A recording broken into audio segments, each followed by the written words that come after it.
موسیٰ اشعری رضی اللہ تعالی عنہ اس علاقے میں ایک آدمی نے شراب پی.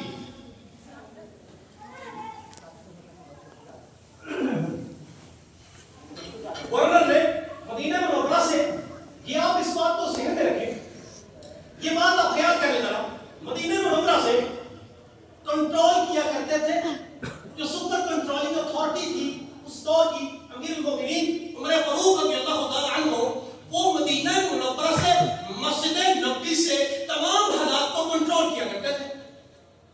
سیکیورٹی ہو رہی ہے، ری انویسٹیگیٹ ہو رہی ہے، قاضی فلاں علاقے کا فلاں قاضی، فلاں علاقے کا فلاں گورنر، اور پرسنل سیکرٹری کو بھیج رہے ہیں کہ ذرا جا کے بڑی پرائیویسی سے سیکریسی سے جا کے ذرا چیک اینڈ بیلنس کرو کہ گورنر ٹھیک کام کر رہا ہے، جوڈیشری ٹھیک کام کر رہی ہے، انویسٹیگیٹر ٹھیک کام کر رہے ہیں. وہ کنٹرول کرتے تھے مسجد نبوی سے مدینہ منورہ سے. اور یہ ہونا چاہیے، یہ ہونا چاہیے. میں آپ کو یہ بات کہہ رہا ہوں، یہ 27 امینڈمنٹ یہ قرآن و حدیث کی وائلیشن ہے. کیونکہ اگر کسی کو ایکسیپٹنس ہے، اگر کسی کو استثناء حاصل ہے، ہمارے آخری نبی حضرت محمد رسول اللہ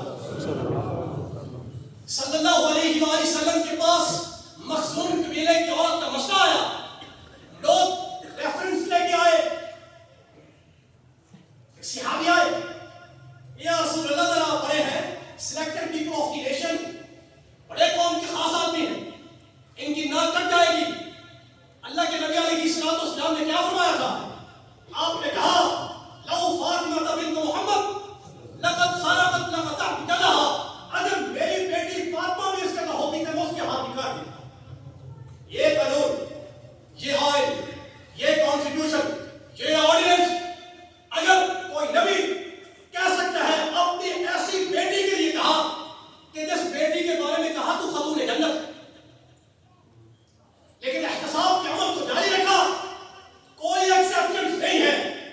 کوئی اپنی مرضی سے جو مرضی امینڈمنٹ کرے، new amendment of the high court, new amendment of the supreme court, جو مرضی امینڈمنٹ کرتا رہے، وہ اپنے خمیازے کو پہنچ کے رہے گا. جس نے قرآن و حدیث کے نظام و سسٹم کو وائلیٹ کیا وہ دنیا و آخرت میں خار ہو کے رہے گا. یہ قرآن و حدیث کا کنسپٹ ہے. میں کہہ رہا تھا یہ بات دل و دماغ کے اندر راسخ کر لو. میں نے دین کی بات کی تھی کہ دین قانون کا نام ہے، دین اسلام سسٹم کا نام ہے، دین اسلام ضابطہ اصول پرنسپلز کا نام ہے. قرآن و حدیث نے چوری کی اصلاح کی ہے، ڈاکو کے بارے میں کہا، ہاتھ کو کاٹنے کے بارے میں دیگر کہا، آنکھ کو ضائع کرنے اس کے بارے میں دیگر کہا. قاتل کی اصلاح کیا ہے، زانی کی اصلاح کیا ہے، شرابی کی اصلاح کیا ہے. حدود آرڈیننس کو اسپیسیفک کر دیا گیا دین اسلام کے اندر. اللہ کیا سوچے گا، میں نے آئین دیا، میں نے قانون دیا، قرآن و حدیث تمہارے پاس ایک قانون ہے، اور تم میرے دین کو چھوڑ کے کسی اور کے دین کی آگے چلے تو یہ بہت بڑی خسارے کی بات ہوگی. یہ سن لیا. میں کہہ رہا تھا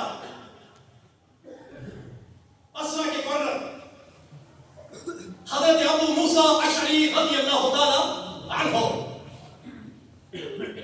شراب کسی نے پی لی. آپ نے اس آدمی کو پکڑا، فرد جرم عائد ہوا، اس نے اقرار کر لیا کہ میں نے شراب پی ہے. گورنر نے کیا کیا؟ ابو موسیٰ اشعری رضی اللہ تعالی عنہ نے آپ نے کہا کہ ترے لگو، چونکہ اسلام کے اندر سزا شراب پینے کی کیا ہے؟ ترے. آپ نے ترے لگائے اور اس کے بعد ایکسٹرا حدود کو تجاوز کیا. اس کے منہ کو کالا کر کے گدھے میں بٹھا کے شہر میں گھما دیا، اور پھر مسجد میں آ کے لوگوں کو کہا کہ اس سے رابطہ ڈسکنیکٹ کر لو، اس کے ساتھ کوئی کھانا نہیں کھائے گا، کوئی رابطہ قائم نہیں کرے گا.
مسلمان ہو کے سامنے گئے